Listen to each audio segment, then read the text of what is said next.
Hello everyone. Welcome to our today's combined science lesson. Today we have an exciting lesson planned for our Form 1 learners. Your facilitator today is Marange Tsitsi in the program EduWave, brought to you by the Ministry of Primary and Secondary Education. I am aware that my learners have different learning abilities. If your Form 1 child has partial hearing, make sure they sit closer to the radio receiver. For those with special needs, please assist them so that they benefit from the lesson. I gave you homework in our last lesson. Nakai, can you answer the question? I asked you to name 3 gases in the air. The 3 gases in the air can be carbon dioxide, oxygen, and nitrogen. Very good, Nakai.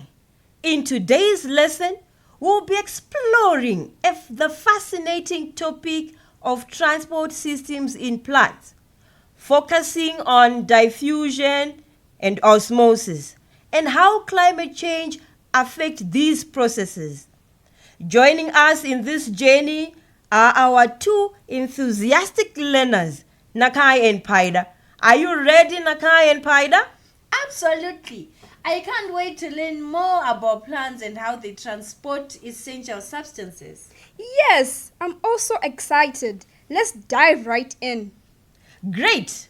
So let's start by understanding what transport systems in plants are all about.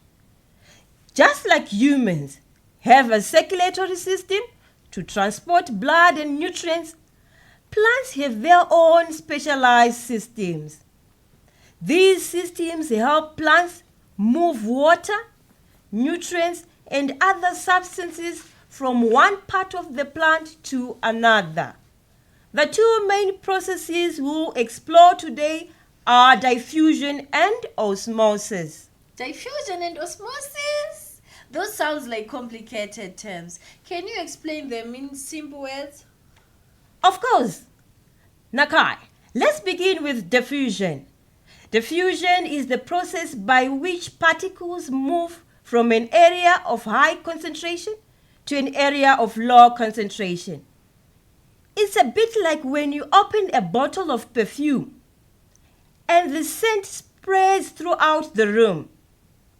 The particles of the perfume move from an area of high concentration, that is the bottle, to an area of low concentration, the room.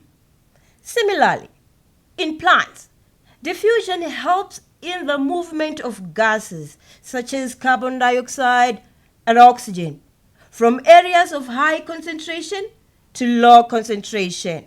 I see. So diffusion helps plants exchange gases with the environment. But what is osmosis? Excellent question, Paida. Osmosis is the movement of water across a semi-permeable membrane. Imagine you have a raisin and you put it in a glass of water. Over time, the raisin absorbs water and becomes plump. This happens because water molecules move from an area of low concentration, the glass, to an area of high concentration, the raisin. In plants, osmosis is crucial for the uptake of water from the soil and its movement throughout the plant. That's fascinating. So plants use both diffusion and osmosis to transport substances. But how does climate change affect those processes? Well, Nakai, climate change can have significant impacts on plant transport systems. Nakai, rising temperatures and changes in rainfall patterns can affect the availability of water in the soil. As a result, plants may experience water stress, making it harder for them to absorb water through their roots. This can disrupt the osmosis process and hinder the movement of water within the plant. That sounds like a big problem. Is there anything we can do to mitigate the effects of climate change on plants? Sure, Paida. There are several ways we can help. One important step is to conserve water.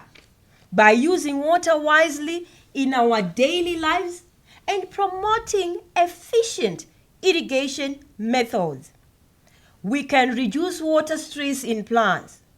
Additionally, planting trees and creating green spaces can help regulate local temperatures, provide shade, and create a more favorable environment for plants to thrive. Those are great suggestions. It's good to know that we can make a big difference.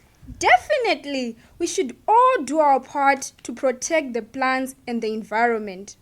Well said, Nakai and Paida. Remember, plants play a vital role in our ecosystem and provide us with oxygen, food, and countless other resources. Understanding their transport systems and the effects of climate change on them is essential. That's all the time we have for today's lesson. Thank you, Nakai and Paida, for being such enthusiastic learners. And to all our listeners, keep exploring the wonders of science. I want to give you a task to go and share what you have learned today with your best friend. Sharing is caring. We have come to the end of our lesson, brought to you by the Ministry of Primary and Secondary Education.